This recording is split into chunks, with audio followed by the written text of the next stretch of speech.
ನಮಸ್ಕಾರ ಸ್ನೇಹಿತರೆ, ಇವತ್ತು ಕರ್ನಾಟಕದ ಪಾಲಿಗೆ ಬಿಗ್ ಡೇ. ಮುಖ್ಯಮಂತ್ರಿ ಸಿದ್ದರಾಮಯ್ಯ ತಮ್ಮ ದಾಖಲೆಯ 17ನೇ ಬಜೆಟ್ ಅನ್ನು ಮಂಡಿಸಿದ್ದಾರೆ. ಕರ್ನಾಟಕದ ಹಣಕಾಸು ಮಂತ್ರಿ ಕೂಡ ಆಗಿರೋ ಸಿಎಂ ಆ ಖಾತೆಯನ್ನು ಕೂಡ ಇಟ್ಕೊಂಡಿರೋ ಮುಖ್ಯಮಂತ್ರಿ ಈ ಸಲ ಕನ್ನಡಿಗರ ಮುಂದೆ ಇಟ್ಟಿರೋ ಬಜೆಟ್ ಲೆಕ್ಕಾಚಾರ ಏನು ಕ್ವಿಕ್ ಆಗಿ ನೋಡ್ತಾ ಹೋಗೋಣ. 4,48,400 ಕೋಟಿ ರೂಪಾಯಿಗಳ ಬೃಹತ್ ಬಜೆಟ್ ಇದು. ಕಳೆದ ವರ್ಷಕ್ಕೆ ಹೋಲಿಸಿದರೆ ಬಜೆಟ್ ಗಾತ್ರ ಭಾರಿ ಪ್ರಮಾಣದಲ್ಲಿ ಹೆಚ್ಚಾಗಿದೆ. ಈ ಸಲದ ಬಜೆಟ್ನಲ್ಲಿ ಕಾಮನ್ ಮ್ಯಾನ್ಗೆ ಅತಿ ದೊಡ್ಡ ಬದಲಾವಣೆಗಳು ಕಾಣಿಸ್ತಾ ಇವೆ. ಅನ್ನ ಭಾಗ್ಯದ ಅಕ್ಕಿ ಬದಲು ಇನ್ನು ಮುಂದೆ ಇಂದಿರಾ ಕಿಟ್ ಬರ್ತಾ ಇದೆ. ಅಂದ್ರೆ ಅಕ್ಕಿ ಜೊತೆ ಬೇಳೆ, ಎಣ್ಣೆ, ಸಕ್ಕರೆನೂ ಸಿಗುತ್ತಾ? ಎಣ್ಣೆ ಪ್ರಿಯರಿಗೆ ಈ ಸಲ ಕಿಕ್ ಜಾಸ್ತಿ ಆಗುತ್ತಾ ಅಥವಾ ಬೇರೆ ಕಡೆಯಿಂದ ದುಡ್ಡಿನ ಕಿಕ್ಕನ್ನು ಒದೆಯೋದು ಮಾಡ್ತಾರಾ? ಯಾಕಂದ್ರೆ ಎಣ್ಣೆ ರೇಟ್ ಫಿಕ್ಸ್ ಮಾಡೋ ಪಾಲಿಸಿನೇ ಚೇಂಜ್ ಆಗ್ತಾ ಇದೆ. ಬೆಂಗಳೂರಿಗೆ 40,000 ಕೋಟಿ ರೂಪಾಯಿ ಟನಲ್ ರೋಡ್ ಬರ್ತಾ ಇದೆ. ಇದೆಲ್ಲದರೊಂದಿಗೆ ಒಂದು ಆತಂಕಕಾರಿ ವಿಚಾರ ಕೂಡ ಇದೆ. ರಾಜ್ಯದ ಮೇಲಿರುವ ಸಾಲದ ಹೊರೆ ಬರೋಬ್ಬರಿ 8,24,000 ಕೋಟಿ ರೂಪಾಯಿಗೆ ತಲುಪುವ ಅಂದಾಜು ಮಾಡಿದ್ದಾರೆ. ಸೊ ಇದೆಲ್ಲ ಲೆಕ್ಕಾಚಾರ ಹೇಗೆ? ಸರ್ಕಾರ ಬಜೆಟ್ಗೆ ದುಡ್ಡನ್ನು ಎಲ್ಲಿಂದ ತರ್ತಾ ಇದೆ, ಎಲ್ಲಿ ಖರ್ಚು ಮಾಡ್ತಾ ಇದೆ, ಗ್ಯಾರಂಟಿಗಳಿಗೆ ಈ ಸಲ ಎಷ್ಟು ದುಡ್ಡನ್ನು ಎತ್ತಿಟ್ಟಿದ್ದಾರೆ, ನಿಮ್ಮ ಜೇಬಿಗೆ ಈ ಬಜೆಟ್ನಿಂದ ಆಗೋ ಲಾಭ ನಷ್ಟ ಏನು, ಎಲ್ಲವನ್ನ ಕ್ವಿಕ್ ಆಗಿ ಸಿಂಪಲ್ ಆಗಿ ನೋಡ್ತಾ ಹೋಗೋಣ. ಬಜೆಟ್ನ ಗಾತ್ರ ಮತ್ತು ಬಿಗ್ ನಂಬರ್ಸ್ ನೋಡ್ತಾ ಹೋಗೋಣ. ಸ್ನೇಹಿತರೆ, ಟೋಟಲ್ ಗಾತ್ರ ಆಗಲೇ ಹೇಳಿದ್ರೆ 4,48,400 ಕೋಟಿ ರೂಪಾಯಿ. ಕಳೆದ ವರ್ಷ 4,09,549 ಕೋಟಿ ರೂಪಾಯಿ ಇತ್ತು. ಅಂದ್ರೆ ಕಳೆದ ಸಲಕ್ಕಿಂತ ಈ ಸಲ ಬಜೆಟ್ ಗಾತ್ರ 38,455 ಕೋಟಿ ರೂಪಾಯಿನಷ್ಟು ಜಂಪ್ ಆಗಿದೆ. ಶೇಕಡಾವಾರು ಲೆಕ್ಕದಲ್ಲಿ 9% ಬಜೆಟ್ ಜಂಪ್ ಆಗಿದೆ. ಇಷ್ಟೊಂದು ದುಡ್ಡನ್ನ ಸರ್ಕಾರ ಎಲ್ಲೆಲ್ಲಿ ಹೇಗೆ ಖರ್ಚು ಮಾಡುತ್ತೆ? ಅಭಿವೃದ್ಧಿಗೆ ಸಿಗೋದೆಷ್ಟು? ಬರೀ ಮೇಂಟೆನೆನ್ಸ್ಗೆ ಹೋಗೋದೆಷ್ಟು? ಇದನ್ನು ನಾವು ಸಿಂಪಲ್ ಆಗಿ 3 ಭಾಗ ಮಾಡಬಹುದು. ಒಂದನೇದು ರಾಜಸ್ವ ವೆಚ್ಚ, ರೆವಿನ್ಯೂ ಎಕ್ಸ್ಪೆಂಡಿಚರ್. ಅಂದ್ರೆ ಸರ್ಕಾರ ನಡೆಸೋಕೆ, ಸರ್ಕಾರವನ್ನ ರನ್ ಮಾಡೋಕೆ, ಸಂಬಳ ಕೊಡೋಕೆ, ಪೆನ್ಷನ್ ಕೊಡೋಕೆ, ಸಬ್ಸಿಡಿ ಕೊಡೋಕೆ ಖರ್ಚಾಗೋ ದುಡ್ಡು. ಇದರಲ್ಲಿ ಏನಂತ ದೊಡ್ಡ ನಿರ್ಮಾಣಗಳೇನಾಗೋದಿಲ್ಲ, ಆಸ್ತಿ ನಿರ್ಮಾಣಗಳಾಗೋದಿಲ್ಲ. ಬರೀ ಜಸ್ಟ್ ನಡ್ಸ್ಕೊಂಡು ಹೋಗೋಕೆ ಆಗೋ ಖರ್ಚು 3,38,007 ಕೋಟಿ ರೂಪಾಯಿ ಬರೀ ಇದಕ್ಕೆ ಹೋಗ್ತಾ ಇದೆ. ಅಂದ್ರೆ ಬಜೆಟ್ನ ಮುಕ್ಕಾಲು ಭಾಗ ಸರ್ಕಾರ ತನ್ನನ್ನು ತಾನು ಸಾಕೊಳ್ಳೋಕೆ ಖರ್ಚು ಮಾಡ್ತಾ ಇದೆ. ಎರಡನೇದು ಅಭಿವೃದ್ಧಿ ಅಥವಾ ಬಂಡವಾಳ ವೆಚ್ಚ, ಕ್ಯಾಪಿಟಲ್ ಎಕ್ಸ್ಪೆಂಡಿಚರ್. ರಸ್ತೆ, ಸೇತುವೆ, ಕಟ್ಟಡ, ಕೆರೆ, ಕಟ್ಟೆ, ಒಟ್ಟಲ್ಲಿ ನಿರ್ಮಾಣ ಕಾರ್ಯಕ್ಕೆ, ಆಸ್ತಿ ನಿರ್ಮಾಣಕ್ಕೆ ಬಳಸೋ ದುಡ್ಡು. ಇದಕ್ಕೆ ಇಟ್ಟಿರೋದು ಬರೀ 74,682 ಕೋಟಿ ರೂಪಾಯಿ.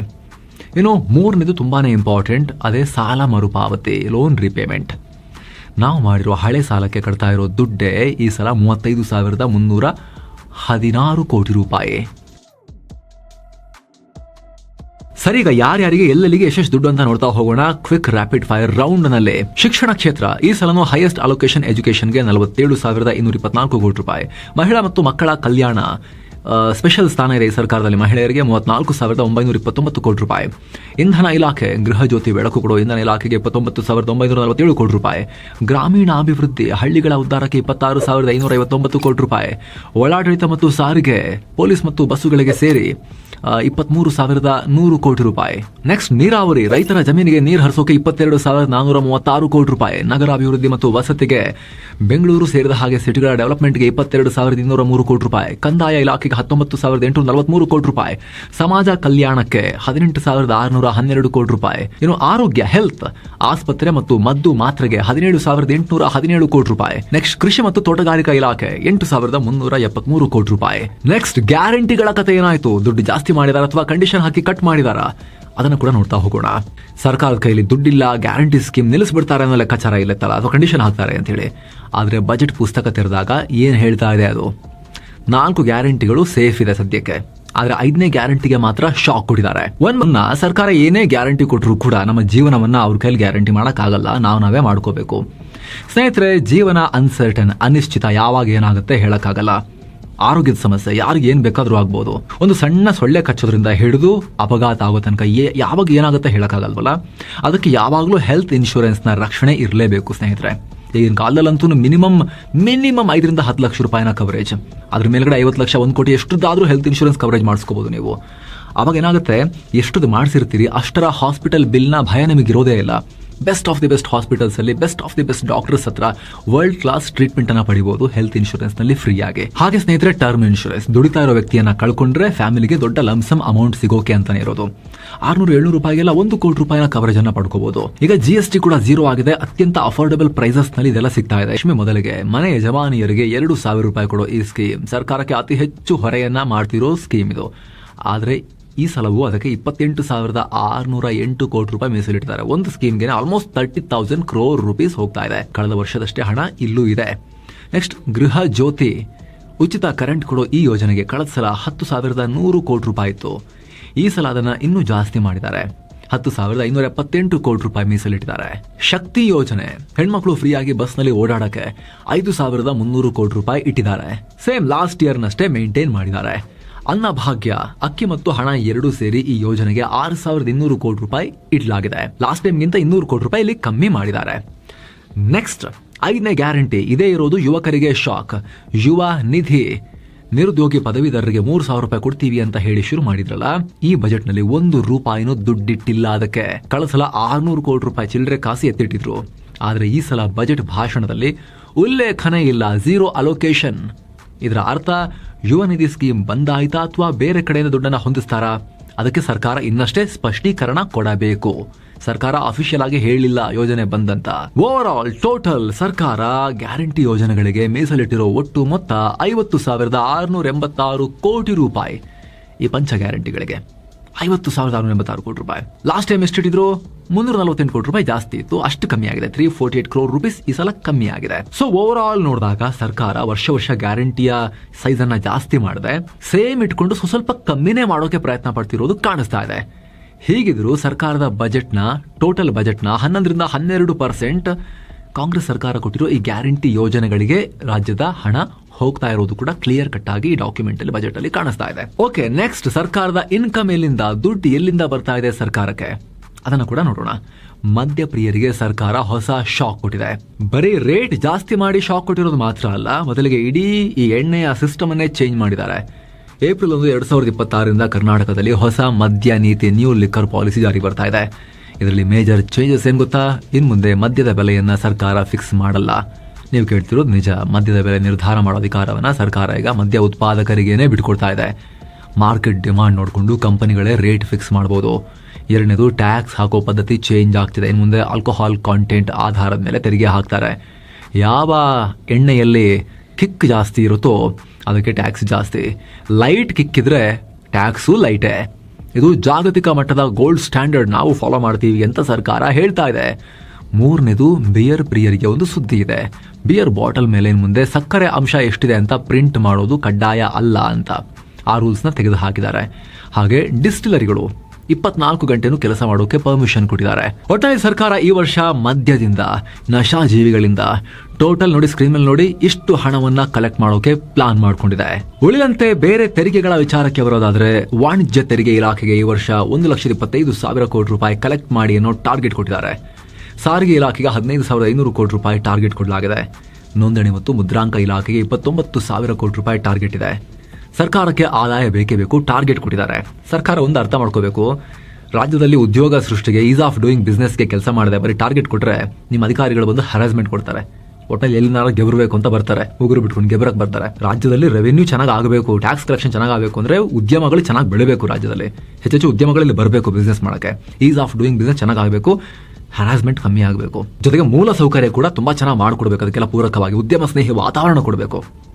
ಅದನ್ನು ಮಾಡಿದಾಗ ಆಟೋಮೆಟಿಕಲಿ ಚೆನ್ನಾಗುತ್ತೆ. ಅದನ್ನು ಮಾಡದೆ ಬರೀ ಟಾರ್ಗೆಟ್ ಕೊಟ್ರೆ ಉದ್ದ ಉಗುರು ಇಟ್ಕೊಂಡು ಗೆಬರಕ್ಕೆ ಬರ್ತಾರೆ ನಿಮ್ಮ ಅಧಿಕಾರಿಗಳು ಉದ್ಯಮಗಳನ್ನ. ಏನೋ ಸರ್ಕಾರ ಮಾಡಿರೋ ಸಾಲ ಎಷ್ಟಿದೆ ಗೊತ್ತಾ? ಒಬ್ಬೊಬ್ಬ ಕನ್ನಡಿಗನ ತಲೆ ಮೇಲೆ ಎಷ್ಟೆಷ್ಟು ಈ ಶಾಕಿಂಗ್ ನಂಬರ್ಸ್ ನೋಡ್ತಾ ಹೋಗೋಣ ಬನ್ನಿ. ಬಜೆಟ್ ಪುಸ್ತಕದಲ್ಲಿರುವ ಮಾಹಿತಿ ಪ್ರಕಾರ 2026-27ನೇ ಸಾಲಿನ ಅಂತ್ಯಕ್ಕೆ ಕರ್ನಾಟಕದ ಒಟ್ಟು ಸಾಲದ ಮೊತ್ತ 8,24,000 ಕೋಟಿ ರೂಪಾಯಿ ಆಗುತ್ತೆ. ಇದು ಡೇಂಜರ್ ಲೈನ್ಗೆ ಹತ್ತತ್ರ ಹೋಗ್ತಾ ಇದೆ. ರಾಜ್ಯದ GDP 24% ಆಗುತ್ತೆ. ಇದನ್ನ ಡಿವೈಡ್ ಮಾಡಿದ್ರೆ ರಾಜ್ಯದ ಪ್ರತಿ ಜನರ ತಲೆ ಮೇಲೆ ಇರೋ ಸಾಲ ಎಷ್ಟು ಗೊತ್ತಾ? ಈಗ ಸರ್ಕಾರ ಮಾಡಿರೋ ಸಾಲ ಕರ್ನಾಟಕದ ಪಾಪ್ಯುಲೇಷನ್ 7 ಕೋಟಿ ಅಂತ ಅನ್ಕೊಂಡು ನಾವು ಡಿವೈಡ್ ಮಾಡಿದ್ರೆ ಹುಟ್ಟಿರೋ ಮಕ್ಕಳಿಂದ ಮುದುಕರ ತನಕ ಎಲ್ಲರ ತಲೆ ಮೇಲೆ 1,17,000 ರೂಪಾಯಿ ಸಾಲ ಇದೆ. ಕಳೆದ ವರ್ಷ ಇದು ಸುಮಾರು 1 ಲಕ್ಷದ ಆಸುಪಾಸಲ್ಲಿತ್ತು. ಒಂದೇ ವರ್ಷ ತಲಾ ಸಾಲ 15,000-17,000 ರೂಪಾಯಿ ಜಂಪ್ ಆಗಿದೆ. ಅಂದ್ರೆ ಆಲ್ಮೋಸ್ಟ್ 15-16% ಜಂಪ್ ಆಗಿದೆ ಅಂತ ಅನ್ಕೊಳ್ಳಿ ನೀವು. 1,17,000 ಹೋಗಿದೆ ಅಂತ ಹೇಳಿದ್ರೆ. ಅಂದ್ರೆ ಈ ವರ್ಷ 2026-27ರಲ್ಲಿ ಸರ್ಕಾರ ಮಾಡ್ತಿರೋ ಸಾಲದ ಮೊತ್ತ ಒಂದು ವರ್ಷದ್ದೇ 1,32,000 ಕೋಟಿ ರೂಪಾಯಿ ಇದೆ. ಬಜೆಟ್ನ ಕಾಲು ಭಾಗ ದುಡ್ಡು ಸಾಲದಲ್ಲೇ ತರೋಕೆ ಪ್ಲಾನ್ ಮಾಡಿದ್ದಾರೆ. ನೀವು ಕೇಳ್ಬೋದು, ಸರ್ಕಾರ ಸಾಲ ಮಾಡಿದ್ರೆ ನಮಗೇನು, ಅವ್ರು ತಾನೇ ಕಟ್ಟೋದು ಅಂತ. ಸಾಲ ಕಟ್ಟೋದು ಅವರೇ, ಆದ್ರೆ ನಮ್ಮ ಟ್ಯಾಕ್ಸ್ ದುಡ್ಡಿಂದಾನೇ ಕಟ್ಟಬೇಕಲ್ವಾ? ಅವ್ರನ್ನ ಪ್ರಿಂಟ್ ಹೊಡೆಯೋಕ್ಕಾಗಲ್ವಲ್ಲ ಮಷಿನ್ ಇಟ್ಕೊಂಡು. ಅವಾಗ ಏನಾಗುತ್ತೆ, ತೆರಿಗೆ ಹೊರೆನೂ ಜಾಸ್ತಿ ಆಗುತ್ತೆ, ಜೊತೆಗೆ ಸಾಲ ಕಟ್ಟೋಕೆ ಹೆಚ್ಚಿನ ದುಡ್ಡು ಹೋಗ್ಬಿಡುತ್ತೆ. ಮೆಜಾರಿಟಿ ದುಡ್ಡು ಈ ರೀತಿ ಗ್ಯಾರಂಟಿಗೆ, ಸರ್ಕಾರದ ಸಂಬಳ ಕೊಡೋಕ್ಕೆ, ಸರ್ಕಾರ ನಡೆಸೋಕೆ ಮತ್ತೆ ಇಂಟ್ರೆಸ್ಟ್ ರೇಟ್ ಕಟ್ಟಕ್ಕೆ ಹೋದ್ರೆ ಅಭಿವೃದ್ಧಿ ಕಾರ್ಯಗಳಿಗೆ ದುಡ್ಡು ಎಲ್ಲಿ ಉಳಿಯುತ್ತೆ ಅನ್ನೋ ಕ್ವಶನ್. ಏನು ರಾಜ್ಯದ ಜಿಡಿಪಿ ಗ್ರೋತ್ ವಿಚಾರಕ್ಕೆ ಬರೋದಾದ್ರೆ ಕರ್ನಾಟಕದ ಆರ್ಥಿಕತೆ ಚೇತರಿಸಿಕೊಳ್ತಾ ಇದೆ ಅಂತ ಸರ್ಕಾರ ಹೇಳ್ತಾ ಇದೆ. ಸೇವಾ ವಲಯ, ಸರ್ವಿಸ್ ಸೆಕ್ಟರ್ ಮತ್ತು ಕೈಗಾರಿಕಾ ವಲಯದಲ್ಲಿ ಗ್ರೋತ್ ಕಾಣಿಸ್ತಾ ಇದೆ ನಮಗೆ. ಇದಿಷ್ಟು ಬಜೆಟ್ನ ಆರ್ಥಿಕ ಲೆಕ್ಕಾಚಾರ ಮತ್ತು ಸಹಾಯ ಕಥೆ. ಈಗ ಕಡೆಯದಾಗಿ ಈ ಬಜೆಟ್ನಿಂದ ನಿಮ್ಮ ಊರಿಗೆ, ನಿಮ್ಮ ಏರಿಯಾಗೆ ಏನ್ ಸಿಕ್ಕಿದೆ, ಬೆಂಗಳೂರಿಗೆ ಸಿಕ್ಕಿರೋ ಬಂಪರ್ ಕೊಡುಗೆ ಏನು, ಉತ್ತರ ಕರ್ನಾಟಕವನ್ನ ಕಡೆಗಣಿಸಿದ್ರ? ಬನ್ನಿ ರೀಜನಲ್ ರೌಂಡ್ ಅಪ್ ನೋಡ್ತಾ ಹೋಗೋಣ. ಅದರಲ್ಲಿ ಮೊದಲಿಗೆ ಬೆಂಗಳೂರು ನೋಡಿದ್ರೆ ಅತಿ ದೊಡ್ಡ ಗಿಫ್ಟ್ ಏನು ಗೊತ್ತಾ? Tunnel road. D K. Shivakumar pet project, ಸುರಂಗ ತೋಡ್ತೀನಿ ಅಂತ ಹೇಳಿ ಹೊರಟಿದ್ರಲ್ಲ, ಅದಕ್ಕೆ ಬೆಂಗಳೂರಿನ ಟ್ರಾಫಿಕ್ ಕಿರಿಕಿರಿಗೆ ಮುಕ್ತಿ ಹಾಡೋಕೆ ಬರೋಬರಿ 30,000 ಕೋಟಿ ರೂಪಾಯಿ ವೆಚ್ಚದ ಸುರಂಗ ರಸ್ತೆಗೆ ಈ ಬಜೆಟ್ನಲ್ಲಿ ಗ್ರೀನ್ ಸಿಗ್ನಲ್ ಸಿಕ್ಕಿದೆ. ಹೆಬ್ಬಾಳದಿಂದ ಸಿಲ್ಕ್ ಬೋರ್ಡ್ವರೆಗೂ ಭೂಮಿಯ ಅಡಿಯಲ್ಲಿ ಕಾರುಗಳು ಸುಯಿ ಅಂತ ಹೋಗ್ಬೋದು. ಇದರ ಜೊತೆಗೆ ಬ್ರ್ಯಾಂಡ್ ಬೆಂಗಳೂರು ಅಡಿಯಲ್ಲಿ ರಸ್ತೆ ಗುಂಡಿಯನ್ನು ಮುಚ್ಚೋಕೆ, ವೈಟ್ ಟಾಪಿಂಗ್ ಮಾಡೋಕೆ 2,000 ಕೋಟಿ ರೂಪಾಯಿ ಎತ್ತಿಡ್ತಾ ಇದ್ದಾರೆ. ಇನ್ನು ಉತ್ತರ ಕರ್ನಾಟಕ, ಕಲ್ಯಾಣ ಕರ್ನಾಟಕ ಭಾಗಕ್ಕೆ ಏನಿದೆ ಅಂತ ನೋಡಿದ್ರೆ ಈ ಸಲ ಸ್ವಲ್ಪ ಕಲ್ಯಾಣ ಕರ್ನಾಟಕಕ್ಕೆ ಜೋರಾಗಿ ಸಿಕ್ಕಿದೆ. ಸಂವಿಧಾನದ ಆರ್ಟಿಕಲ್ 371J ಅಡಿಯಲ್ಲಿ ಕಲ್ಯಾಣ ಕರ್ನಾಟಕ ಅಭಿವೃದ್ಧಿ ಮಂಡಳಿಗೆ 5,000 ಕೋಟಿ ರೂಪಾಯಿ ಇಟ್ಟಿದ್ದಾರೆ. ಲಾಸ್ಟ್ ಟೈಮ್ ಕೂಡ ಸೇಮ್ ಇತ್ತು, ಅದನ್ನೇ ಮೇಂಟೈನ್ ಮಾಡಿದ್ದಾರೆ. ಜೊತೆಗೆ ವಿಜಯಪುರ ಏರ್ಪೋರ್ಟ್ ಉದ್ಘಾಟನೆಗೆ ತಯಾರಿ ನಡೀತಾ ಇದೆ. ಟೂರಿಸಂ ಸರ್ಕ್ಯೂಟ್ ಮಾಡೋಕೆ ಅವರು ಪ್ಲಾನ್ ಅನ್ನು ಘೋಷಿಸಿದ್ದಾರೆ. ಹಾಗೆ ಮೈಸೂರಿನಲ್ಲಿ ಫಿಲ್ಮ್ ಸಿಟಿ ಮತ್ತು ದಸರಾ ಅಭಿವೃದ್ಧಿಗೆ ವಿಶೇಷ ಪ್ಯಾಕೇಜ್. ಕರಾವಳಿ, ಮಂಗಳೂರು ಬಂದರು ಅಭಿವೃದ್ಧಿ ಮತ್ತು ಮೀನುಗಾರರಿಗೆ ವಿಶೇಷ ಡೀಸೆಲ್ ಸಬ್ಸಿಡಿ. ಮಲೆನಾಡಿಗೆ ಕಾಳುಮೆಣಸು ಮತ್ತು ಅಡಿಕೆ ಬೆಳೆಗಾರರಿಗೆ ವಿಶೇಷ ಪ್ಯಾಕೇಜ್ ಘೋಷಣೆ. ಇದೆಲ್ಲ ಆಗಿದೆ.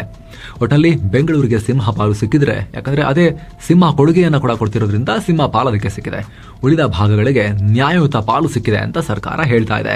ಇದೆಲ್ಲ ಬಜೆಟ್ನ ಹೈಲೈಟ್ಸ್ ಆಯಿತು. ಈಗ ನಿಮಗೆ, ನಮಗೆ ಅಂದ್ರೆ ರೈತರಿಗೆ, ಮಹಿಳೆಗೆ, ಒಬ್ಬ ವಿದ್ಯಾರ್ಥಿಗೆ ಈ ಬಜೆಟ್ನಿಂದ ಆಗೋ ಲಾಭ ಏನು ಅಂತ ಕ್ವಿಕ್ ಆಗಿ ನೋಡ್ತಾ ಹೋಗೋಣ. ಶಿಕ್ಷಣ ಇಲಾಖೆ ಸಲದ ಬಜೆಟ್ನಲ್ಲಿ ಹೈಯೆಸ್ಟ್ ಅಲೋಕೇಶನ್ 47,224 ಕೋಟಿ ರೂಪಾಯಿ ಆಗಲೇ ಹೇಳಿದ್ವಿ. ದುಡ್ಡಿಗಿಂತ ಹೆಚ್ಚಾಗಿ ಇಲ್ಲಿ ಮಾಡಿರೋ ಘೋಷಣೆಗಳು ಮುಖ್ಯ. ಮೊದಲನೇದು 16 ವರ್ಷದೊಳಗಿನ ಮಕ್ಕಳಿಗೆ ಸೋಷಿಯಲ್ ಮೀಡಿಯಾ ಬ್ಯಾನ್ ಅನ್ನು ಕೂಡ ಘೋಷಿಸಲಾಗಿದೆ. ಮೊಬೈಲ್ ಮತ್ತು ಸಾಮಾಜಿಕ ಜಾಲತಾಣಗಳಿಂದ ಮಕ್ಕಳ ಮೇಲಾಗ್ತಿರೋ ಕೆಟ್ಟ ಪರಿಣಾಮ ತಡೆಯಕ್ಕೆ ರಾಜ್ಯ ಸರ್ಕಾರ ಕಠಿಣ ನಿರ್ಧಾರಕ್ಕೆ ಬರ್ತಾ ಇದೆ ಅಂತ ಬಜೆಟ್ನಲ್ಲಿ ಹೇಳಲಾಗಿದೆ. ನಾವು ಕೂಡ ರಿಪೀಟೆಡ್ಲಿ ಇದ್ರ ಬಗ್ಗೆ ರಿಪೋರ್ಟ್ ಮಾಡಿದ ಆಗಬೇಕು. ನಮ್ಮಲ್ಲೂ ಕೂಡ ಬೇರೆ ಬೇರೆ ರಾಷ್ಟ್ರಗಳಲ್ಲಿ ಬಂದಿದೆ. ಕೇಂದ್ರ ಸರ್ಕಾರ ಕೂಡ ಎಕನಾಮಿಕ್ ಸರ್ವೆನಲ್ಲಿ ಹೇಳಿತ್ತು, ಅದನ್ನೆಲ್ಲ ಮೆನ್ಷನ್ ಮಾಡಿದ್ವಿ.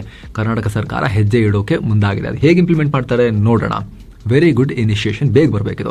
ಎರಡನೇದು ರೋಹಿತ್ ವೆಮುಲಾ ಕಾಯ್ದೆ. ರಾಹುಲ್ ಗಾಂಧಿ ಅವರ ಸೂಚನೆ ಮೇರೆಗೆ ಕಾಲೇಜುಗಳಲ್ಲಿ ಜಾತಿ ನಿಂದನೆ ತಡೆಯೋಕೆ ಈ ಹೊಸ ಕಾಯ್ದೆಯನ್ನು ಜಾರಿ ತರ್ತೀವಿ ಅಂತ ಹೇಳಿದ್ದಾರೆ. ಅಷ್ಟೇ ಅಲ್ಲ, ಎಷ್ಟೋ ವರ್ಷಗಳಿಂದ ನಿಂತು ಹೋಗಿದ್ದ ಕಾಲೇಜ್ ಎಲೆಕ್ಷನ್, ಸ್ಟೂಡೆಂಟ್ ಎಲೆಕ್ಷನ್ ಮತ್ತೆ ಶುರುವಾಗ್ತಾ ಇದೆ. ಕ್ಯಾಂಪಸ್ ಪಾಲಿಟಿಕ್ಸ್ ರಂಗೇರುತ್ತೆ. ಇದರ ಜೊತೆಗೆ ಹೊಸ ಶಾಲೆಗಳು ಮತ್ತು ನೇಮಕಾತಿ. ರಾಜ್ಯಾದ್ಯಂತ 800 ಶಾಲೆಗಳನ್ನು ಕರ್ನಾಟಕ ಪಬ್ಲಿಕ್ ಶಾಲೆಗಳಾಗಿ ಅಪ್ಗ್ರೇಡ್ ಮಾಡ್ತೀವಿ ಅಂತ ಹೇಳಿದ್ದಾರೆ. ಇದಕ್ಕೆ ಮುಂದಿನ 3 ವರ್ಷಗಳಲ್ಲಿ 3,900 ಕೋಟಿ ರೂಪಾಯಿ ಖರ್ಚು ಮಾಡ್ತಾರೆ. ಹಾಗೆ ಖಾಲಿ ಇರುವ 15,000 ಶಿಕ್ಷಕರ ಹುದ್ದೆಗಳನ್ನು ಈ ವರ್ಷವೇ ಭರ್ತಿ ಮಾಡ್ತೀವಿ ಅಂತ ಗುಡ್ ನ್ಯೂಸ್ ಕೊಟ್ಟಿದ್ದಾರೆ.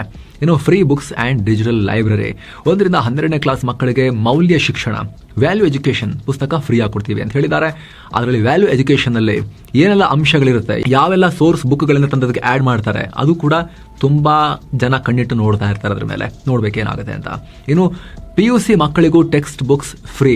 ಧಾರವಾಡ ಮತ್ತು ಬೆಂಗಳೂರಲ್ಲಿ ಸ್ಪರ್ಧಾತ್ಮಕ ಪರೀಕ್ಷೆ ಬರೆಯೋರಿಗಾಗಿ 10 ಕೋಟಿ ರೂಪಾಯಿ ವೆಚ್ಚದಲ್ಲಿ ಹೈಟೆಕ್ ಡಿಜಿಟಲ್ ಲೈಬ್ರರಿ ಕಡೆಗೂ ಕೂಡ ಬರ್ತಾ ಇದೆ.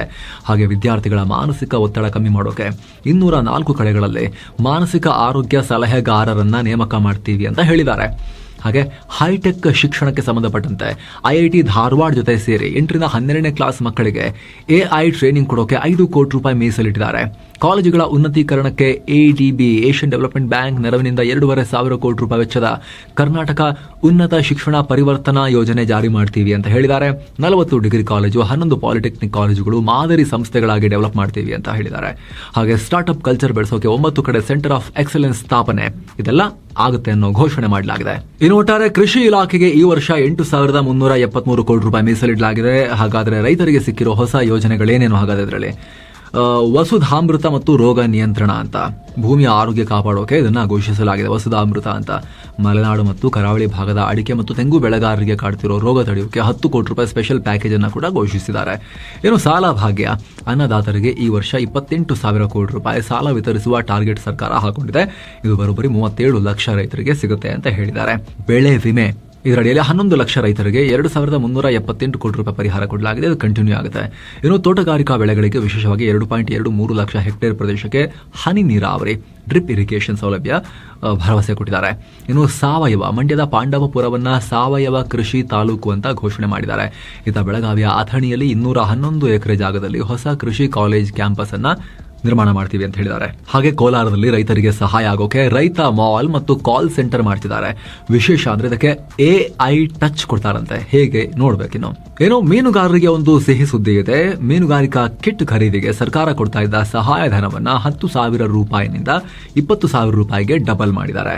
ನೆಕ್ಸ್ಟ್ ಪಶುಸಂಗೋಪನೆಗೆ ಉತ್ತರ ಕರ್ನಾಟಕದ ರೈತರಿಗೆ ಗುಡ್ ನ್ಯೂಸ್. ಬೆಳಗಾವಿ ಮತ್ತು ಕಲಬುರಗಿ ಭಾಗದ 10,000 ಜನರಿಗೆ ಹಸು, ಎಮ್ಮೆ, ಕುರಿ ಮತ್ತು ಮೇಕೆ ಖರೀದಿ ಮಾಡೋಕೆ 25% ಸಹಾಯಧನವನ್ನ ಕೊಡ್ತಾರೆ. 25% ಸಬ್ಸಿಡಿ. ಇದಕ್ಕೆ 40 ಕೋಟಿ ರೂಪಾಯಿ ಎತ್ತಿಟ್ಟಿದ್ದಾರೆ. ಹಾಗೆ ಜಾನುವಾರುಗಳಲ್ಲಿ ಬಂಜೆತನ ನಿವಾರಣೆ ಮಾಡೋಕೆ ವರ್ಷಕ್ಕೊಂದು ಕರು ಅನ್ನೋ ಘೋಷ ವಾಕ್ಯದ ಅಡಿಯಲ್ಲಿ 1000 ಗ್ರಾಮ ಪಂಚಾಯಿತಿಗಳಲ್ಲಿ ವಿಶೇಷ ಶಿಬಿರಗಳನ್ನ ಮಾಡ್ತೀವಿ ಅಂತ ಹೇಳಿದ್ದಾರೆ. ನೀರಾವರಿ. ಉತ್ತರ ಕರ್ನಾಟಕದ ರೈತರು ವರ್ಷಗಳಿಂದ ಕಾಯ್ತಾ ಇದ್ದ ಬೇಡಿಕೆ ಬಜೆಟ್ ನಲ್ಲಿ ಉತ್ತರವನ್ನ ಪಡ್ಕೊಂಡಿದ್ದಾರೆ. ಕೃಷ್ಣಾ ಮೇಲ್ದಂಡೆ ಯೋಜನೆಗೆ ಭೂಸ್ವಾಧೀನ. ಇಲ್ಲಿ ಭೂಮಿ ಕಳೆದುಕೊಳ್ಳುವ ರೈತರಿಗೆ ಪರಿಹಾರದ ಮೊತ್ತವನ್ನ ಕೂಡ ಫಿಕ್ಸ್ ಮಾಡಿದ್ದಾರೆ. ಖುಷ್ಕಿ ಜಮೀನಿಗೆ, ಡ್ರೈ ಜಮೀನಿಗೆ ಪ್ರತಿ ಎಕರೆಗೆ 30 ಲಕ್ಷ ರೂಪಾಯಿ. ತರಿ ಅಂದ್ರೆ ವೆಟ್ ಲ್ಯಾಂಡ್ಗೆ ಪ್ರತಿ ಎಕರೆಗೆ 40 ಲಕ್ಷ ರೂಪಾಯಿ. ಇದು ದೊಡ್ಡ ಘೋಷಣೆ. ಇದರ ಜೊತೆಗೆ ತುಂಗಭದ್ರಾ ಜಲಾಶಯ ಟಿಬಿ ಡ್ಯಾಮ್ ಹೋದ್ಸಲ ಗೇಟ್ ಮುರಿದು ಅವಾಂತರ ಆಗಿತ್ತಲ್ಲ, ಅದಕ್ಕೆ ಸಲ ಡ್ಯಾಮ್ನ ಎಲ್ಲ 33 ಗೇಟ್ಗಳನ್ನ ಹೊಸದಾಗಿ ಅಳವಡಿಸ್ತೀವಿ ಅಂತ ಹೇಳಿದ್ದಾರೆ. ಹಾಗೆ ನೀರಿನ ಸಂಗ್ರಹಣಾ ಸಾಮರ್ಥ್ಯ ಹೆಚ್ಚಿಸೋಕೆ ಸಮತೋಲನ ಜಲಾಶಯ ಬ್ಯಾಲೆನ್ಸಿಂಗ್ ರಿಸರ್ವಾಯರ್ ನಿರ್ಮಾಣ ಮಾಡ್ತೀವಿ ಅಂತ ಹೇಳಿದ್ದಾರೆ. ಹಾಗೆ ಭದ್ರಾ ಮೇಲ್ದಂಡೆ ಈ ಯೋಜನೆ ಅಡಿಯಲ್ಲಿ ಚಿತ್ರದುರ್ಗ, ತುಮಕೂರು ಭಾಗದ 157 ಕೆರೆಗಳನ್ನು ತುಂಬಿಸೋಕೆ ಕ್ರಮ ಕೈಗೊಳ್ಳೋ ಘೋಷಣೆ. ಹಾಗೆ ಹೊಸ ಡ್ಯಾಮ್ ತುಮಕೂರಿನ ಕೊರಟಗೆರೆ ತಾಲೂಕಲ್ಲಿ 1.2 TMC ಸಾಮರ್ಥ್ಯದ ಒಂದು ಚಿಕ್ಕ ಡ್ಯಾಮ್ ನಿರ್ಮಾಣ. ಇನ್ನು ಕೆರೆ ತುಂಬಿಸೋ ಯೋಜನೆ 237 ಕೋಟಿ ರೂಪಾಯಿ ಖರ್ಚಲ್ಲಿ 164 ಕೆರೆಗಳಿಗೆ ನೀರು ತುಂಬಿಸೋದು. ಇನ್ನು ವೃಷಭಾವತಿ ವ್ಯಾಲಿ ಬೆಂಗಳೂರು ಸುತ್ತಮುತ್ತಲಿನ 119 ಕೆರೆಗಳನ್ನು ತುಂಬಿಸೋಕೆ 650 ಕೋಟಿ ರೂಪಾಯಿಗಳ ಬೃಹತ್ ಪ್ಯಾಕೇಜ್. ಇನ್ನು ಆರೋಗ್ಯ ಕ್ಷೇತ್ರಕ್ಕೆ ಬಂದ್ರೆ ಸ್ನೇಹಿತರೆ, ಮಕ್ಕಳಿಗೆ ಸಿಹಿ ಸುದ್ದಿ ಇದೆ. ಟೈಪ್ 1 ಡಯಾಬಿಟಿಸ್ ಇರೋ 18 ವರ್ಷದ ಒಳಗಿನ ಮಕ್ಕಳಿಗೆ ಇನ್ನು ಮುಂದೆ ಸರ್ಕಾರವೇ ಫ್ರೀಯಾಗಿ ಇನ್ಸುಲಿನ್ ಪೆನ್ ಗಳನ್ನ ಕೊಡುತ್ತೆ. ದಿನ ಇಂಜೆಕ್ಷನ್ ಹಾಕಿಸಿಕೊಳ್ಳುವಾಗ ನೋವು ಕಮ್ಮಿ ಆಗುತ್ತೆ.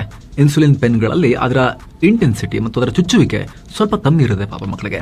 ಇನ್ನು ಸರ್ಕಾರಿ ಆಸ್ಪತ್ರೆಯಲ್ಲೇ IVF ಮಕ್ಕಳಾಗದ ದಂಪತಿಗೆ ಲಕ್ಷಾಂತರ ರೂಪಾಯಿ ಖರ್ಚು ಮಾಡಿ ಪ್ರೈವೇಟ್ ಹಾಸ್ಪಿಟಲ್ಗೆ ಹೋಗೋಕೆ, ಆ ಕಷ್ಟವನ್ನ ತಪ್ಪಿಸೋಕೆ ಬೆಂಗಳೂರಿನ ವಾಣಿ ವಿಲಾಸ್ ಮತ್ತು ಕಲಬುರಗಿಯ ಜಿಮ್ಸ್ ಆಸ್ಪತ್ರೆಯಲ್ಲಿ ಸರ್ಕಾರಿ IVF ಕೇಂದ್ರಗಳನ್ನ ತೆರೀತಾ ಇದ್ದಾರೆ. ಏನೋ ಹಾಸಿಗೆ ಹಿಡಿದಿರೋ ರೋಗಿಗಳ ಮನೆ ಬಾಗಿಲಿಗೆ ಹೋಗಿ ಚಿಕಿತ್ಸೆ ಕೊಡೋಕೆ ಕೇರಳ ಮಾಡೆಲ್ ಪ್ಯಾಲಿಯೇಟಿವ್ ಕೇರ್ ಜಾರಿಗೆ ತರ್ತಾ ಇದ್ದಾರೆ. ಹಾಗೆ ರಾಜ್ಯ ಸರ್ಕಾರ ಕೂಡ ಹೆಸರು ಬದಲಾವಣೆಗಳಿಗೆ ಕೈ ಹಾಕ್ತಾ ಇದೆ. ಈಗ ವಿಕ್ಟೋರಿಯಾ ಹಾಸ್ಪಿಟಲ್ನ ಹೆಸರು ಚೇಂಜ್. ಇನ್ನು ಮುಂದೆ ಈ ಹಾಸ್ಪಿಟಲ್ ಅನ್ನ ಶಾಂತವೇರಿ ಗೋಪಾಲಗೌಡ ಆಸ್ಪತ್ರೆ ಅಂತ ಹೇಳಿ ಮರುನಾಮಕರಣ ಮಾಡಲಾಗಿದೆ. ಇನ್ನು ಇನ್ಫ್ರಾಸ್ಟ್ರಕ್ಚರ್ ಅಥವಾ ಆಸ್ಪತ್ರೆಗಳ ನಿರ್ಮಾಣದ ವಿಚಾರಕ್ಕೆ ಬಂದ್ರೆ ಇಲ್ಲಿ ತುಂಬಾನೇ ದೊಡ್ಡದಿದೆ. ಅದರಲ್ಲಿ ಬೆಂಗಳೂರಿನಲ್ಲಿ ರಾಜೀವ್ ಗಾಂಧಿ ಇನ್ಸ್ಟಿಟ್ಯೂಟ್ ನಲ್ಲಿ ಅಜೀಂ ಪ್ರೇಮ್ಜಿ ಫೌಂಡೇಶನ್ ಜೊತೆಗೆ ಸೇರಿ 1000 ಬೆಡ್ಗಳ ಬೃಹತ್ ಅಂಗಾಂಗ ಕಸಿ ಆಸ್ಪತ್ರೆಯನ್ನ ಸ್ಥಾಪನೆ ಮಾಡ್ತಾರೆ. ಹುಬ್ಬಳ್ಳಿಯಲ್ಲಿ 236 ಕೋಟಿ ರೂಪಾಯಿ ವೆಚ್ಚದ ಜಯದೇವ ಆಸ್ಪತ್ರೆ ಇದೇ ವರ್ಷ ಓಪನ್. ಏನೋ ಮೈಸೂರಲ್ಲಿ ಅಲ್ಲಿನ ಜಯದೇವ ಆಸ್ಪತ್ರೆಯನ್ನು 180 ಕೋಟಿ ರೂಪಾಯಿ ಖರ್ಚು ಮಾಡಿ 600 ಬೆಡ್ಗಳಿಗೆ ಅಪ್ಗ್ರೇಡ್ ಮಾಡೋದು. ಹಾಗೆ ಮೈಸೂರು ಮತ್ತು ತುಮಕೂರಿನಲ್ಲಿ 92 ಕೋಟಿ ರೂಪಾಯಿ ಖರ್ಚಲ್ಲಿ ಕ್ಯಾನ್ಸರ್ ಸೆಂಟರ್ ಸ್ಥಾಪನೆ. ಇನ್ನು ಮುನಿರಾಬಾದ್ ಟಿಬಿ ಡ್ಯಾಮ್ ಹತ್ರ ಇಲ್ಲಿ ಹೊಸ ಕ್ಯಾನ್ಸರ್ ಆಸ್ಪತ್ರೆ ಸ್ಥಾಪನೆಗೆ ಆಗಿದೆ. ಇನ್ನು ಕಾರವಾರದಲ್ಲಿ 198 ಕೋಟಿ ರೂಪಾಯಿಗಳ ಖರ್ಚಲ್ಲಿ 450 ಬೆಡ್ಗಳ ಸುಸಜ್ಜಿತ ಆಸ್ಪತ್ರೆ. ರಾಯಚೂರಲ್ಲಿ 10 ಕೋಟಿ ರೂಪಾಯಿ ವೆಚ್ಚದಲ್ಲಿ ಟ್ರಾಮಾ ಸೆಂಟರ್. ಪುತ್ತೂರಲ್ಲಿ 300 ಬೆಡ್ ಆಸ್ಪತ್ರೆ ಮಂಜೂರು ಅಂತ ಹೇಳಿದ್ದಾರೆ. ವಿಜಯಪುರ, ಕೋಲಾರ ಇಲ್ಲಿ ಹೊಸ ಮೆಡಿಕಲ್ ಕಾಲೇಜು ಸ್ಥಾಪನೆಗೆ DPR ರೆಡಿ ಮಾಡಿಸೋಕೆ ಅದನ್ನು ಘೋಷಣೆ ಮಾಡಲಾಗಿದೆ. ಇನ್ನು ಇತರ ಮುಖ್ಯ ಘೋಷಣೆಗಳನ್ನ ನೋಡೋದಾದ್ರೆ, ಮಕ್ಕಳಲ್ಲಿ ನಶೆಯ ಚಟವನ್ನ ಬಿಡಿಸೋಕೆ ನಿಮ್ಹಾನ್ಸ್ ಸಹಯೋಗದಲ್ಲಿ ಡಿ ಅಡಿಕ್ಷನ್ ಸೆಂಟರ್ ಆರಂಭ. ಆಯುಷ್ಮಾನ್ ಭಾರತ್ ಅಡಿಯಲ್ಲಿ ಬಡ ರೋಗಿಗಳಿಗೆ ಒಳ್ಳೆ ಟ್ರೀಟ್ಮೆಂಟ್ ಸಿಗಲಿ ಅಂತ ಪ್ಯಾಕೇಜ್ ದರವನ್ನು ರಿವೈಸ್ ಮಾಡಿ ಇದಕ್ಕೆ 400 ಕೋಟಿ ರೂಪಾಯಿ ಎಕ್ಸ್ಟ್ರಾ ಲೊಕೇಶನ್. ಹೊಸ ಮೆಡಿಕಲ್ ಕಾಲೇಜುಗಳ ನಿರ್ಮಾಣಕ್ಕೆ 620 ಕೋಟಿ ರೂಪಾಯಿ ಹಾಗೂ ಎಕ್ವಿಪ್ಮೆಂಟ್ಸ್ಗೆ 220 ಕೋಟಿ ರೂಪಾಯಿ ತಿಳ್ತಾ ಇದ್ದಾರೆ. ಇನ್ನು ಮಹಿಳಾ ಮತ್ತು ಸಮಾಜ ಕಲ್ಯಾಣ ಇಲಾಖೆ ಕಡೆ ನೋಡಿದ್ರೆ, ಮಹಿಳಾ ಅತಿಥಿ ಉಪನ್ಯಾಸಕರಿಗೆ ಗುಡ್ ನ್ಯೂಸ್. ಇನ್ನು ಮುಂದೆ ನಿಮಗೆ 90 ದಿನಗಳ ಮಾತೃತ್ವ ರಜೆ ಸಿಗುತ್ತೆ. ಇನ್ನು ವಚನ ಯೂನಿವರ್ಸಿಟಿ ಬಸವ ಕಲ್ಯಾಣದಲ್ಲಿ ಖಾಸಗಿ ವಚನ ವಿಶ್ವವಿದ್ಯಾಲಯಕ್ಕೆ 25 ಎಕರೆ ಜಾಗವನ್ನ ಮಂಜೂರು ಮಾಡಿದ್ದಾರೆ. ಇನ್ನು ಕಲ್ಯಾಣ ಕರ್ನಾಟಕಕ್ಕೆ ವಿಶೇಷವಾಗಿ ಅಲ್ಲಿರೋ 75 ಡಿಗ್ರಿ ಕಾಲೇಜು, 23 ಪಾಲಿಟೆಕ್ನಿಕ್ ಮತ್ತು 5 ಇಂಜಿನಿಯರಿಂಗ್ ಕಾಲೇಜುಗಳಿಗೆ KKRDBನಿಂದ ಮೂಲಸೌಕರ್ಯಕ್ಕೆ ದುಡ್ಡು. ಇನ್ನು ಹಾಸ್ಟೆಲ್ ಸುಧಾರಣೆ, ಸಮಾಜ ಕಲ್ಯಾಣ ಇಲಾಖೆಯ ಹಾಸ್ಟೆಲ್ ನಿರ್ವಹಣೆಗೆ ಹೊಸ ಕಮಿಟಿ ರಚನೆ. 4 KREIS ಶಾಲೆಗಳನ್ನ ಸೆಂಟರ್ ಆಫ್ ಎಕ್ಸಲೆನ್ಸ್ ಆಗಿ ಅಪ್ಗ್ರೇಡ್ ಮಾಡೋದು. ನೆಕ್ಸ್ಟ್ ಅಲ್ಪಸಂಖ್ಯಾತ ಇಲಾಖೆಯನ್ನು ನೋಡಿದ್ರೆ, ಅಲ್ಲಿ ಅಲ್ಪಸಂಖ್ಯಾತ ವಿದ್ಯಾರ್ಥಿಗಳಿಗೆ ತಾಂತ್ರಿಕ ಡಿಜಿಟಲ್ ಶಿಕ್ಷಣಕ್ಕೆ ಪ್ರೋತ್ಸಾಹ ಕೊಡೋಕೆ 5,000 ವಿದ್ಯಾರ್ಥಿಗಳಿಗೆ ತಲಾ 50,000 ರೂಪಾಯಿ ಮೌಲ್ಯದ ಲ್ಯಾಪ್ಟಾಪ್ ಹಂಚ್ತೀವಿ ಅಂತ ಹೇಳಿದ್ದಾರೆ. ಇನ್ನು ಸಂತ ಶಿಶುನಾಳ ಶರೀಫರ ಹೆಸರಲ್ಲಿ 10 ಹೊಸ ವಸತಿ ಶಾಲೆಗಳನ್ನು CBSE ಪಠ್ಯಕ್ರಮದಲ್ಲಿ ಪ್ರಾರಂಭ. ಹಾಗೆ 100 ಮೌಲಾನಾ ಆಜಾದ್ ಶಾಲೆಗಳನ್ನು KPS ಮಾದರಿಯಲ್ಲಿ ಉನ್ನತೀಕರಣ ಮಾಡೋದು. ಹಾಗೆ ಅಲ್ಪಸಂಖ್ಯಾತರ ಕಾಲೋನಿಗಳ ಅಭಿವೃದ್ಧಿಗೆ 1,000 ಕೋಟಿ ರೂಪಾಯಿ ವಿಶೇಷ ಪ್ಯಾಕೇಜ್ ಅನ್ನು ಘೋಷಣೆ ಮಾಡಿದ್ದಾರೆ. ವಕ್ಫ್ ಆಸ್ತಿಗಳ ರಕ್ಷಣೆಗೆ ಕಾಂಪೌಂಡ್ ಹಾಕೋಕೆ ಅದಕ್ಕೆ 100 ಕೋಟಿ ರೂಪಾಯಿ ದುಡ್ಡುಗಳ ನಿರ್ವಹಣಾ ಸುಧಾರಣೆಗೆ ಹೈ ಲೆವೆಲ್ ಕಮಿಟಿ ರಚನೆ ಮಾಡ್ತೀವಿ ಅಂತ ಹೇಳಿದ್ದಾರೆ. ಇನ್ನು ಪ್ರವಾಸೋದ್ಯಮ ವಿಚಾರಕ್ಕೆ ಬಂದ್ರೆ, ಮುಳ್ಳಯ್ಯನಗಿರಿಯಲ್ಲಿ ರೋಪ್ ವೇ, ಚಿಕ್ಕಮಗಳೂರಿಗೆ ಹೋಗೋರಿಗೆ ಇದು ಖುಷಿ ಖುಷಿಯ ವಿಚಾರ. ಮುಳ್ಳಯ್ಯನಗಿರಿಯಿಂದ ಸೀತಾಳಯ್ಯನಗಿರಿವರೆಗೆ ರೋಪ್ ವೇ ನಿರ್ಮಾಣ ಮಾಡ್ತೀವಿ ಅಂತ ಸರ್ಕಾರ ಘೋಷಿಸಿದೆ.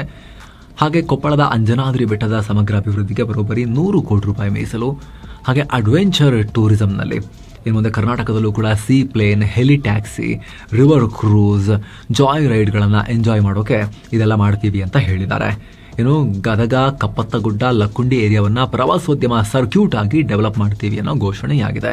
ಉತ್ತರ ಕನ್ನಡದ ತದಡಿ ಪ್ರದೇಶದಲ್ಲಿ ಪರಿಸರ ಸ್ನೇಹಿ ಕಾಟೇಜ್ಗಳು ಮತ್ತು ವಾಕಿಂಗ್ ಕಾರಿಡಾರ್ ನಿರ್ಮಾಣ ಆಗ್ತಾ ಇದೆ. ಡ್ರೈವರ್ ಮತ್ತು ಗೈಡ್ಗಳಿಗೆ ಟ್ರೈನಿಂಗ್, ಪ್ರವಾಸಿಗರೊಂದಿಗೆ ಹೇಗೆ ನಡ್ಕೋಬೇಕು ಅಂತ ಅದಕ್ಕೆ 1 ಕೋಟಿ ರೂಪಾಯಿ ಎತ್ತಿಡ್ತಾ ಇದ್ದಾರೆ.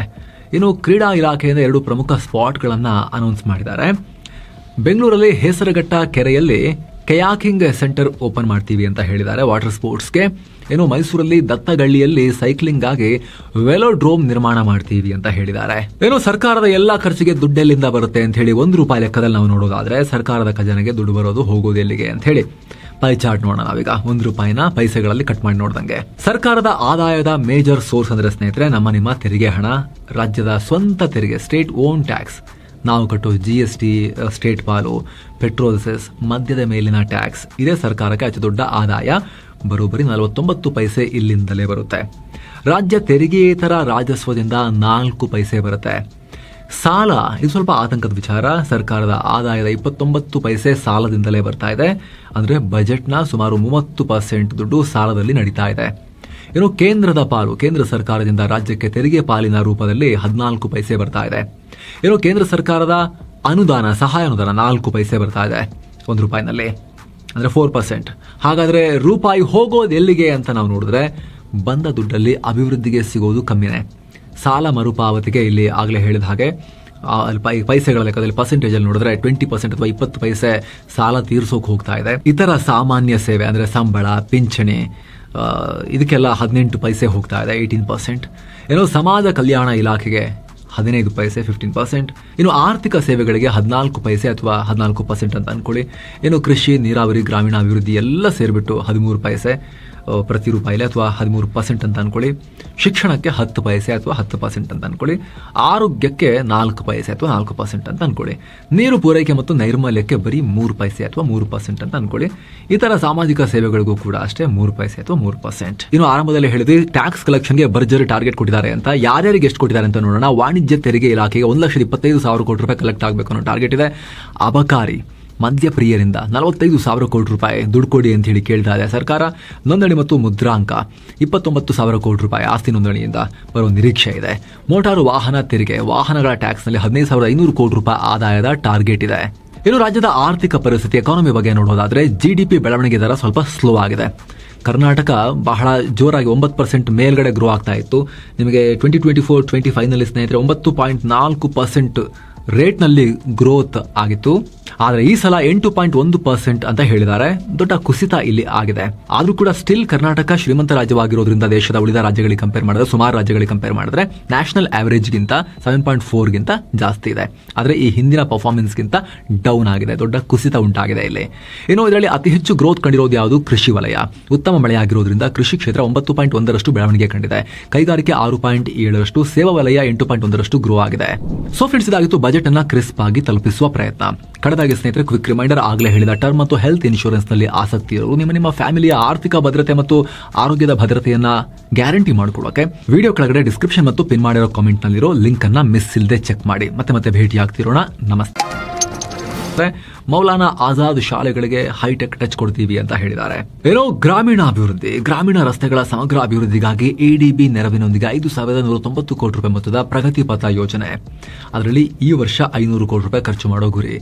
ಗ್ರಾಮ ಪಂಚಾಯಿತಿಗಳ ಆಸ್ತಿಗಳ ನಗದೀಕರಣಕ್ಕಾಗಿ ಸ್ಥಳೀಯ ಆರ್ಥಿಕ ಬಲವರ್ಧನೆ ಕಾರ್ಯಕ್ರಮ ಜಾರಿ. ಎಲ್ಲಾ ಗ್ರಾಮ ಪಂಚಾಯಿತಿಗಳನ್ನ ಮಹಾತ್ಮ ಗಾಂಧಿ ಗ್ರಾಮ ಪಂಚಾಯಿತಿ ಅಂತ ಮರುನಾಮಕರಣ. ಇದು ಮನ್ರೇಗಾದಲ್ಲಿ ಹೆಸರನ್ನ ಚೇಂಜ್ ಮಾಡಿ ಈಗ ಜಿ ರಾಮ್ಜಿ ಅಂತ ಮಾಡಿದಾರಲ್ಲ, ಅದಕ್ಕೆ ಕೌಂಟರ್ ಇವ್ರದು. ನೀವು ಮಹಾತ್ಮ ಗಾಂಧಿ ಹೆಸರನ್ನ ಅಲ್ಲಿ ತೆಗೆದು ಬೇರೆ ಯೋಜನೆಗೆ ಹಾಕ್ತಾ ಇದ್ದೀರಾ, ನಾವೊಂದು ಯೋಜನೆ ಶುರು ಮಾಡ್ತೀವಿ ಅಂತ ಹೇಳಿ ಕೇಂದ್ರ ಸರ್ಕಾರ ಇನ್ನೊಂದು ಯೋಜನೆ ಶುರು ಮಾಡ್ತಲ್ಲ ಮಹಾತ್ಮ ಗಾಂಧಿ ಹೆಸರಲ್ಲಿ. ಈ ಮನ್ರೇಗಾದಿಂದ ತೆಗೆದು ಅದನ್ನು ಜಿ ರಾಮ್ಜಿ ಅಂತ ಮಾಡಿ ಅದಕ್ಕೀಗ ಆವಾಗಲೇ ಘೋಷಣೆ ಮಾಡಿದ್ರು ಇವರು ಆ ಟೈಮ್ನಲ್ಲೇ. ನಾವು ಮಹಾತ್ಮ ಗಾಂಧಿ ಗ್ರಾಮ ಪಂಚಾಯತಿ ಅಂತ ಮಾಡ್ತೀವಿ, ಎಲ್ಲ ಗ್ರಾಮ ಪಂಚಾಯತಿ ಹೆಸರನ್ನ ಚೇಂಜ್ ಮಾಡ್ತೀವಿ ಅಂತ ಹೇಳಿ ಅದನ್ನೀಗ ಘೋಷಣೆ ಮಾಡಿದ್ದಾರೆ. ಇನ್ನು ಕಾರ್ಮಿಕ ಇಲಾಖೆ ಕಾಯಕ ಭಾಗ್ಯ ಅಸಂಘಟಿತ ಕಾರ್ಮಿಕರಿಗೆ ಉದ್ಯೋಗ ಒದಗಿಸೋಕೆ ಆನ್ಲೈನ್ ಉದ್ಯೋಗ ವಿನಿಮಯ ಕೇಂದ್ರ ಜಾರಿ ಮಾಡ್ತೀವಿ ಅಂತ ಹೇಳಿದ್ದಾರೆ. ಹಾಗೆ ಕಟ್ಟಡ ಕಾರ್ಮಿಕರ ಮಕ್ಕಳಿಗಾಗಿ 10 GTTC ಕೇಂದ್ರಗಳ ಸ್ಥಾಪನೆ, 600 ಕೋಟಿ ರೂಪಾಯಿ. ಇನ್ನು ಮೂಲ ಸೌಕರ್ಯ ಮತ್ತು ಲೋಕೋಪಯೋಗಿ ಇಲಾಖೆಗೆ ರಾಜ್ಯದಲ್ಲಿ ರಸ್ತೆಗಳನ್ನು ಸ್ಮೂತ್ ಮಾಡ್ತೀವಿ ಅಂತ ಹೇಳಿ PWD ಇಲಾಖೆಗೆ ಸಿಕ್ಕಾಪಟ್ಟೆ ಫಂಡ್ ಘೋಷಿಸಿದ್ದಾರೆ. ರಸ್ತೆ ಅಭಿವೃದ್ಧಿಗೆ ರಾಜ್ಯ ಹೆದ್ದಾರಿ ಅಂದರೆ ಸ್ಟೇಟ್ ಹೈವೇಸ್ ಮತ್ತು ಜಿಲ್ಲಾ ಹೆದ್ದಾರಿಗಳ ಅಭಿವೃದ್ಧಿಗೆ 35,000 ಕೋಟಿ ರೂಪಾಯಿ ಬಂಡವಾಳ ಹೂಡಿಕೆ ಘೋಷಣೆ ಮಾಡಿದ್ದಾರೆ. ಈ PWD ಇಲಾಖೆ ಘೋಷಣೆಯಾಗುತ್ತೆ, ಆದರೆ ಆ ಕ್ವಾಲಿಟಿ ಅದನ್ನು ಎನ್ಶೋರ್ ಮಾಡೋದು ಯಾರು? ಅಲ್ಲಿ ಭ್ರಷ್ಟಾಚಾರ ತಡೆಯೋದು ಯಾರು? ಅದು ಫಸ್ಟ್ ಸರಿ ಆಗಬೇಕು. ಇಲ್ಲಾಂದ್ರೆ 1 ವರ್ಷದಲ್ಲಿ ಗುಂಡಿ ಬಿದ್ದಿರುತ್ತೆ, ಮತ್ತೆ ನೆಕ್ಸ್ಟ್ ವರ್ಷ ದುಡ್ಡು ಸುರಿತೀರ ನೀವು. ಬಹಳ ಬೇಜಾರಾಗುತ್ತೆ PWD ಕೆಲಸಗಳನ್ನ ನೋಡ್ತಾ ಇದ್ರೆ. ಏನು ರೈಲ್ವೆ ಪ್ರಾಜೆಕ್ಟ್ಸ್ ಕೇಂದ್ರದೊಂದಿಗೆ ಸೇರಿ 9 ಪ್ರಮುಖ ರೈಲ್ವೆ ಲೈನ್ಗಳನ್ನ ಫಾಸ್ಟ್ ಮಾಡ್ತಿದ್ದಾರೆ. ಇದರಲ್ಲಿ ಗಿಣಿಗೇರ ರಾಯಚೂರು, ತುಮಕೂರು ರಾಯದುರ್ಗ, ಧಾರವಾಡ ಕಿತ್ತೂರು ಬೆಳಗಾವಿ ರೈಲ್ವೆ ಲೈನ್ಗಳು ಸೇರಿವೆ. ಇದಕ್ಕೆ ರಾಜ್ಯ ಸರ್ಕಾರ 50% ದುಡ್ಡನ್ನ ಶೇರ್ ಹಾಕುತ್ತೆ. ಇನ್ನು ಏರ್ಪೋರ್ಟ್ ಶಿವಮೊಗ್ಗ ಮತ್ತು ವಿಜಯಪುರ ಏರ್ಪೋರ್ಟ್ನಲ್ಲಿ ವಿಮಾನ ಸಂಚಾರವನ್ನ ಇನ್ನಷ್ಟು ಚೆನ್ನಾಗಿ ಶುರು ಮಾಡಕ್ಕೆ ತಯಾರಿ ನಡೀತಾ ಇದೆ. ಕಾರವಾರ ಬಂದರು ವಿಸ್ತರಣೆಗೆ 2,500 ಕೋಟಿ ರೂಪಾಯಿ ಮೊತ್ತದ ಸಾಗರಮಾಲಾ ಯೋಜನೆ ಜಾರಿಯಾಗ್ತಾ ಇದೆ. ಇನ್ನು ಧಾರ್ಮಿಕ ದತ್ತಿ ಇಲಾಖೆ ಶ್ರೀ ಮಾತಾ ವೈಷ್ಣೋದೇವಿ ಯಾತ್ರಾರ್ಥಿಗಳಿಗೆ ಸರ್ಕಾರದಿಂದ 5,000 ರೂಪಾಯಿ ಸಹಾಯಧನ. ಜಲನಿಧಿ 259 ಕಲ್ಯಾಣಿಗಳನ್ನು ಪುನರುಜ್ಜೀವನಗೊಳಿಸೋ ಜಲನಿಧಿ ಕಲ್ಯಾಣಿಗಳ ಪುನಶ್ಚೇತನ ಯೋಜನೆ. ಇನ್ನು ವಾರಣಾಸಿ, ತುಳಜಾಪುರ, ಶ್ರೀಶೈಲಂನಲ್ಲಿ ರಾಜ್ಯದ ಕಡೆಯಿಂದ ಹೊಸ ಛತ್ರಗಳ ನಿರ್ಮಾಣ, ಹಾಗೆ ಮಂತ್ರಾಲಯದಲ್ಲಿರೋ ಛತ್ರದ ನವೀಕರಣ. ಯುವಜನ ಕ್ರೀಡೆ ಮತ್ತು ಕೌಶಲ್ಯ ಅಭಿವೃದ್ಧಿಯಲ್ಲಿ ಕ್ವೆಸ್ಟ್ ಯೋಜನೆ, ITI ಮತ್ತು ಕೌಶಲ್ಯ ಕೇಂದ್ರಗಳ ಅಭಿವೃದ್ಧಿಗಾಗಿ ADB ನೆರವಿನೊಂದಿಗೆ 1,386 ಕೋಟಿ ರೂಪಾಯಿ ಖರ್ಚು. ಇನ್ನು ಸಶಕ್ತ ಕರ್ನಾಟಕ ಅಂತ ಹೇಳಿ ಬೆಳಗಾವಿ, ಗೋಕರ್ಣ, ಚಿತ್ರದುರ್ಗ, ಹಂಪಿಯಲ್ಲಿ ರಾಷ್ಟ್ರ ಮಟ್ಟದ ಮ್ಯಾರಥಾನ್ ಆಯೋಜನೆ. ಇನ್ನು ಕೌಶಲ್ಯ ಅಭಿವೃದ್ಧಿ ಅಂತ ಹೇಳಿ ಏಕೀಕೃತ ಕೌಶಲ್ಯ ಅಭಿವೃದ್ಧಿ ಪೋರ್ಟಲ್ ರಚನೆ. ಇನ್ನು ವಿಜ್ಞಾನ ಮತ್ತು ಮಾಹಿತಿ ತಂತ್ರಜ್ಞಾನಕ್ಕಾಗಿ ಲೀಪ್ ಅಂತ ಸ್ಥಳೀಯ ಆರ್ಥಿಕ ಆಕ್ಸಲರೇಟರ್ ಸ್ಥಾಪಿಸ್ತೀವಿ ಅಂತ ಹೇಳಿದ್ದಾರೆ. 2 ಮತ್ತು 3ನೇ ಹಂತದ ನಗರಗಳಲ್ಲಿ ನವೋದ್ಯಮ ಸ್ಟಾರ್ಟ್ಅಪ್ಗಳನ್ನು ಬೆಳೆಸೋಕೆ 1,000 ಕೋಟಿ ರೂಪಾಯಿ ವೆಚ್ಚದ ಯೋಜನೆ. ಇನ್ನು ಬೆಂಗಳೂರು ಹೊರತುಪಡಿಸಿ ಮೈಸೂರು ನಗರವನ್ನು ರಾಜ್ಯದ 2ನೇ IT ಸಿಟಿಯನ್ನಾಗಿ ಅಭಿವೃದ್ಧಿಪಡಿಸೋ ಒಂದು ಉದ್ದೇಶ ಇದೆ ಅಂತ ಹೇಳ್ಕೊಂಡಿದ್ದಾರೆ. ಇನ್ನು ಬ್ರೈನ್ಸ್ ಅನ್ನೋ ಸ್ಕೀಮ್ IISc ಯೊಂದಿಗೆ ಮತ್ತು ಇಸ್ರೋ ಸಹಯೋಗದಲ್ಲಿ ರೋಬೋಟಿಕ್ಸ್ ಮತ್ತು AI ಕ್ಯಾಂಪಸ್ ಸ್ಥಾಪನೆ ಮಾಡ್ತೀವಿ ಅಂತ ಹೇಳಿದ್ದಾರೆ.